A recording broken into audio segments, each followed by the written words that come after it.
Muchas bendiciones a sus vidas, amados hermanos. Que la paz del Señor Jesús sea sobre sus vidas. Que la bendición del Padre, del Hijo y del Espíritu Santo esté alrededor de todos ustedes. Traemos una reflexión muy hermosa a la luz de las Sagradas Escrituras. Será un rema, será algo especial para su vida que pretendemos que se vuelva rema. Es así que vamos a hablar del discípulo escogido. Este relato está basado en Segunda de Reyes,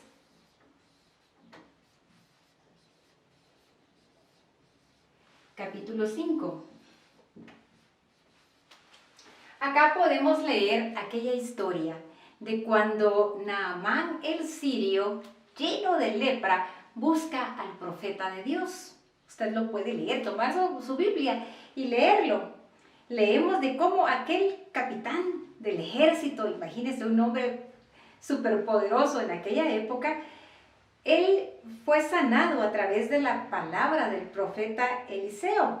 Eliseo le manda a lavarse 7 veces en el Jordán, pero no será ese el punto de enfoque en este rema, en el rema de hoy, sino que vamos a hablar de lo que ocurrió y de la manera en la que el mensaje llega a Naamán el sirio por parte de Eliseo. Acá vemos 3 personajes.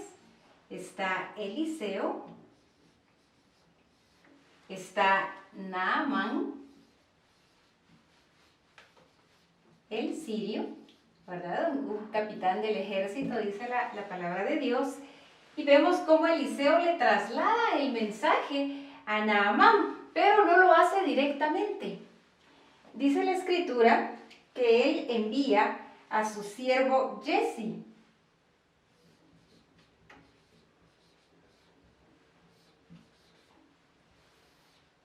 A llevarle el mensaje a Naamán. Eliseo se comunica con Naamán por medio de Giezi. Giezi era el siervo. Aquella persona que Eliseo escoge como siervo, como discípulo, como su seguidor, su aprendiz. Era Giezi el que andaba por todas partes con Eliseo, compartiendo con él, recibiendo mensajes, imagínense, un profeta de Dios como Eliseo. ¿Qué pudo aprender Giezi de Eliseo? Muchísimo. Estaba a la par de Eliseo, estaba junto a Eliseo, caminaba con él, comía con él. Y el hecho de que Eliseo haya decidido trasladarle a Naamán una palabra profética a través de Giezi, usando a Giezi como conducto de bendición, nos dice mucho de la consideración que Eliseo tenía hacia Giezi, pero también de la intimidad que había entre ellos dos. Sin lugar a dudas compartían todo, sin lugar a dudas la misma palabra de Dios estaba siendo platicada, estaba siendo impartida por parte de Eliseo sobre Giezi. Vemos en el versículo 10 cómo Eliseo dice, no sale a recibir a Naamán, sino que envía a su mensajero. Y pues vamos a analizar esto. En Daniel 6:22 dice, mi Dios envió a su ángel, el cual cerró la boca de los leones para que no me hiciesen daño, porque ante él fui hallado inocente y aún delante de ti, oh rey, no he hecho nada malo. Vemos cómo esta forma de utilizar mensajeros para trasladar mensajes es uno de los atributos de nuestro Dios. Una de sus características es que Él utiliza mensajeros. La palabra mensajero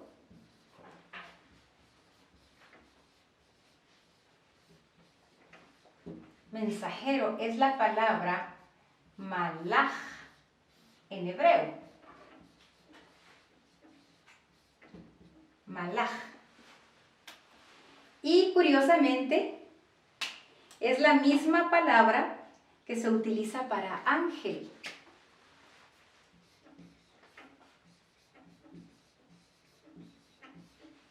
Es la misma palabra que se utiliza para ángel. Entonces, aquella categoría que tenía Jesse como siervo, como discípulo, como la persona que asistía a Eliseo, era una categoría muy importante, porque al ser el mensajero, al mismo tiempo él tomaba categoría de ángel, de siervo, pero de ángel, trasladando un mensaje sumamente importante.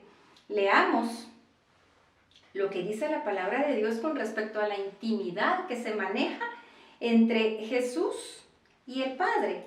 Dice Juan 5:19, respondió entonces Jesús y les dijo, de cierto os digo, no puede el Hijo hacer nada por sí mismo, sino lo que ve hacer al Padre, porque todo lo que el Padre hace, también lo hace el Hijo igualmente. Acá hay una administración de paternidad. Aquella paternidad que había sobre Jesse, aquella función tan especial delegada sobre su vida. Pero veamos qué sucede. Debemos nosotros tomar en consideración el hecho de que Eliseo delegaba, el hecho de que Eliseo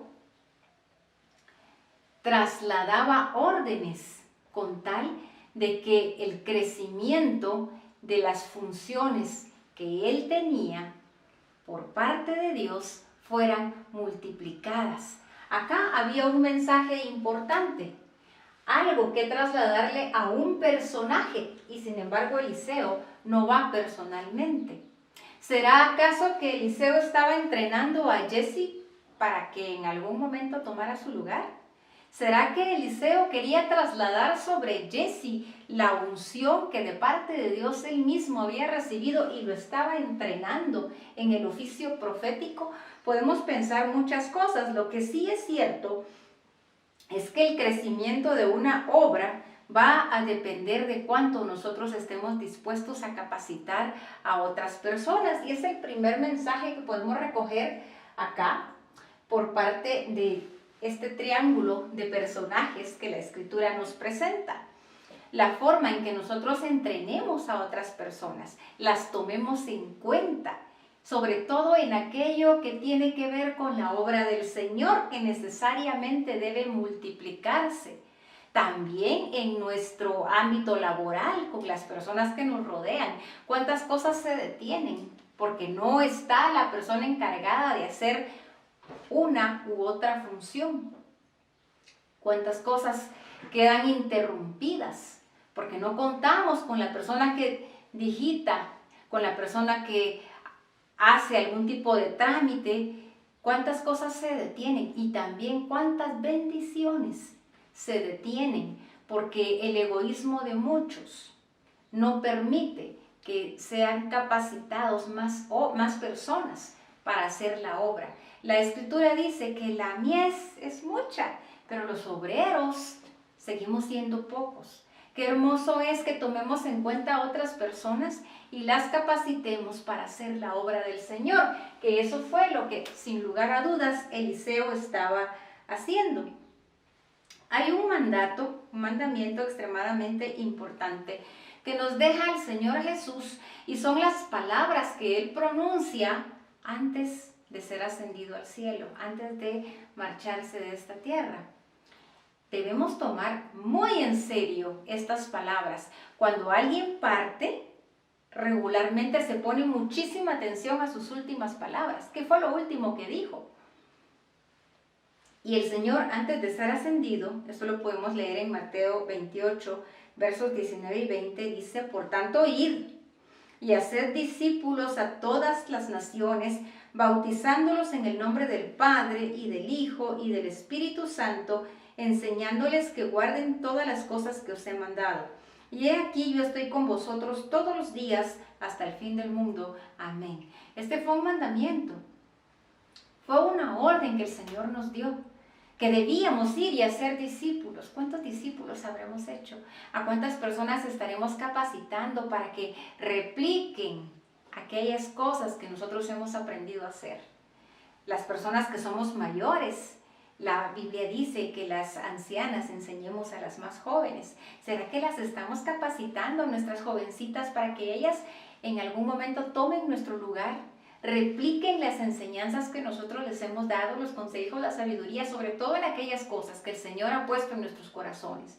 Cómo manejamos nuestro hogar, cómo es nuestra relación de matrimonio, cómo cuidamos a nuestros hijos, las que tienen necesidad de salir a trabajar afuera, cómo hacen para manejar esa dualidad entre la casa y el trabajo en lo secular. Nuestro servicio en la iglesia, cómo es que nosotras lo manejamos, esa sinceridad necesaria que debe haber dentro de nuestro corazón, esa limpieza y esa pureza, cómo la manejamos. Todas esas cosas hermosas que nos conectan con Dios, nos hacen tener intimidad con Él, nos vuelven nuestro corazón a Él, lo limpian y lo capacitan y habilitan para hacer determinadas acciones que son de bendición para otros y las presentamos en servicio a Él para cumplir con esa gran comisión. Eso es lo que nosotros debemos ministrar, enseñar a otros para tomarles en cuenta. Pero sigamos analizando qué fue lo que sucedió con estas personas. Hasta acá todos conocemos este mandamiento, pero hay un detalle muy importante. Y para descubrirlo vamos a Primera de Reyes, capítulo 19, versos 15 y 16, en donde Dios habla con el profeta Elías y le dice, le dijo Jehová, ve, vuélvete por tu camino, por el desierto de Damasco, y llegarás y ungirás a Hazael por rey de Siria. A Jehú, hijo de Nimsi, ungirás por rey sobre Israel. Y a Eliseo, hijo de Safat, de Abel Meola, ungirás para que sea profeta en tu lugar. A Eliseo. Vemos que es Dios quien le dice a Elías quién será su sucesor, tal y como ocurrió con Moisés, cuando Moisés recibe por parte de Dios la instrucción de ungir a Josué, y esto lo vemos en Números 27, 18 al 20. Y Jehová dijo a Moisés, toma a Josué, hijo de Nun, varón en el cual hay un espíritu diferente, y pondrás tu mano sobre él y lo pondrás delante del sacerdote Eleazar y delante de toda la congregación, y le darás el cargo en presencia de ellos y pondrás de tu dignidad sobre él para que toda la congregación de los hijos de Israel le obedezca. Es el estilo de nuestro Padre, es el estilo del Señor, el estilo de Jehová, que se den los sucesores, que enseñemos y capacitemos a otros. Pero acá en Primera de Reyes 19, sorpresa, Jesse no fue el sucesor. Jesse no fue el sucesor. Volviendo Jesse, volvamos a Jesse y veremos qué fue lo que pasó. Eliseo era el profeta del momento, en el cual se manifestaba el poder de Dios en gran manera. Él había recibido doble porción, por lo tanto Jesse pudo haber alcanzado triple porción. Pero mire lo que sucedió. Jesse fue corrompido por sus deseos materiales y no solamente perdió la bendición, sino que acarreó maldición para él y su descendencia. ¿Qué es lo que ocurre? Bueno, Segunda de Reyes nos relata cómo Naamán desea corresponder, una vez fue sanado de su lepra, desea corresponder a Eliseo con regalos, pero Eliseo los rechaza. Jesse lo nota y se va detrás de Naamán por su cuenta, por su propia voluntad, con un mensaje ahora falso, a pedir esos regalos usando el nombre del profeta. Y entonces, mire lo que ocurrió. Dice Segunda de Reyes 5:27. Ahí nos da la consecuencia de esta acción. Por tanto, la lepra de Naamán se te pegará a ti y a tu descendencia para siempre. Y salió de delante de él leproso y blanco como la nieve. ¡Qué maldición tan tremenda! Porque vemos claramente que Eliseo consultó al Señor acerca de quién sería su sucesor, más bien su discípulo. Y bueno, tenemos nosotros el mandato de ir y hacer discípulos, pero es necesario que sea Dios que sea el Espíritu Santo quien nos confirme qué tarea vamos a delegar sobre quién, cuál persona. Aquellas cosas que nosotros enviamos a hacer, los ministros, las personas que están al frente de una obra, cuando envíen a un malaj, a un mensajero, a un ángel, es importante que revisemos la categoría que le estamos dando. Por lo tanto, debemos postrarnos delante del Señor para que sea Él quien confirme verdaderamente que esta es la persona correcta. Y acá vemos una contraparte, y la contraparte es Jesse, quien desperdició la oportunidad de su vida.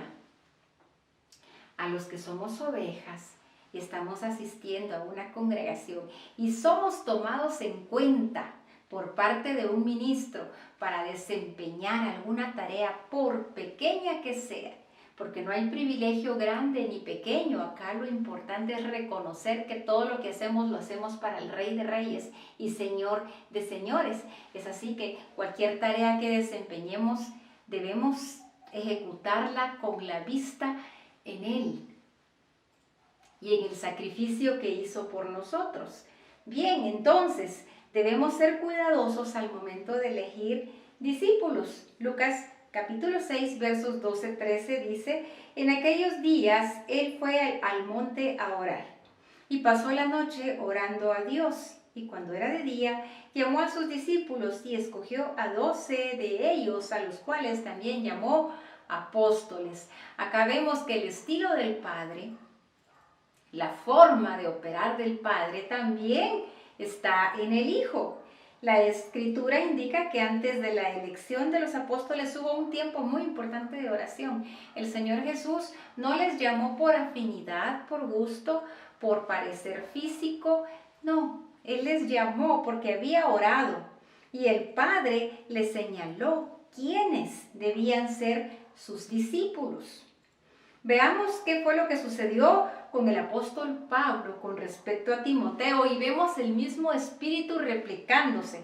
Dice: lo que has oído de mí ante muchos testigos, esto encarga a hombres fieles que sean idóneos para enseñar también a otros. Dice 2 Timoteo 2:2. Entonces, Pablo es tomado en cuenta. Recuerde que el Señor Jesús se le apareció camino a Damasco. Pablo es tomado en cuenta. A su vez, Pablo toma en cuenta a Timoteo. Y a su vez, Timoteo recibe la instrucción de capacitar a otros para que continúen replicando la obra. La obra no debe detenerse.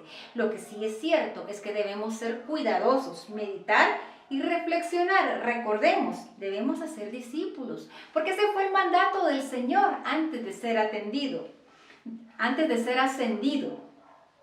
Debemos orar a Dios y consultarle antes de ser un discípulo, antes de enviar a alguien a hacer la obra. Y por el otro lado, si estamos siendo enviados, debemos considerar lo que ocurrió con Jesse y no desperdiciar oportunidades maravillosas que Dios nos puede estar dando de servirle. Nuestros ojos siempre en el autor y consumador de la fe, nuestro Señor Jesucristo. Nunca nuestros ojos en lo material, porque eso fue lo que le pasó a Jesse. ¿Qué voy a ganar yo con esto? ¿Cuál es el beneficio que voy a recibir de hacer la obra del Señor? Todo lo que nosotros hacemos para Él está siendo tomado en cuenta en los cielos, que es en donde nosotros depositamos nuestros mejores tesoros. Eso jamás debemos olvidarlo. Y adicional, debemos orar por las personas que están a nuestro alrededor para que puedan soportar las pruebas. No va a hacer falta la prueba. Acá Jesse recibió una prueba muy fuerte. Se le puso una tentación tremenda. Lamentablemente, desafortunadamente, él no solamente se perdió la oportunidad de ser bendecido con triple bendición, sino que adicional acarreó maldición para su vida y para la vida de su descendencia. Dijo también el Señor Jesús: Simón, Simón, he aquí Satanás os ha pedido para zarandearos como a trigo, Pero yo he rogado por ti que tu fe no falte y tú, una vez vuelto, confirma a tus hermanos, dice Lucas 22, 31 al 32. No iba a hacer falta la prueba aún para Pedro, uno de los discípulos del Señor que más protagonismo tiene en el Nuevo Testamento. No ruego que los quites del mundo, sino que los guardes del mal. No son del mundo, como tampoco yo soy del mundo. Santifícalos en tu verdad, tu palabra es verdad. Como tú me enviaste al mundo, así yo los he enviado al mundo, dice Juan, capítulo 17, versos 15 al 18. Es importante que nosotros veamos cuál es nuestra posición, si estamos tomando personas en cuenta o si estamos siendo tomados en cuenta. Alguno estará en la posición de Eliseo, otro estará en la posición de Jesse y quizás otro estará en la posición de Naamán. Pero es importante que reflexionemos acerca de estas cosas y veamos cómo Jesse perdió la oportunidad de ser triplemente bendecido. Oremos para terminar esta reflexión. Señor Jesús, te damos las gracias porque la oportunidad de hacer tu obra está aún en este tiempo delante de nosotros.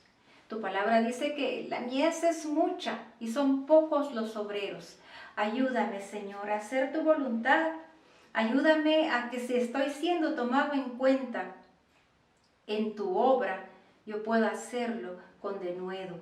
Yo pueda hacerlo, Señor, con todo el ímpetu que tu Espíritu Santo ponga dentro de mi corazón.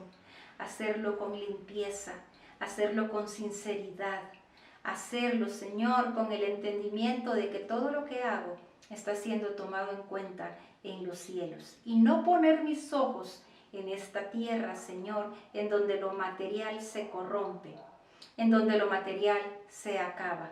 Ayúdame a exhortar a mis hermanos para que juntos hagamos tu obra.